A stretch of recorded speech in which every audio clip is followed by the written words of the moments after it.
Hey guys, welcome back to Rule 16. I am your host Javon, and today we're back for a brand new video. Today we're showing you guys once again another update for the Legend of Heroes Kuro no Kiseki for the PC. This is a very quick one for me today because I haven't posted an update in about 7 days.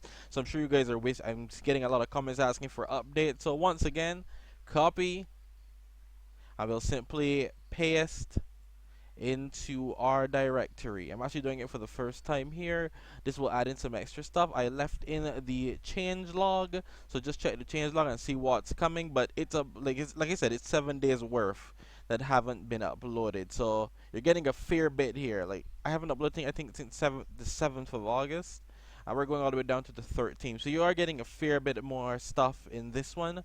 I just want to show you guys that real quick because hey, I can finally upload again. So once again, I hope you guys enjoyed. Don't forget to please leave a like, comment, share, subscribe, and I'll stick with this until the final update. So I'll see you guys next time.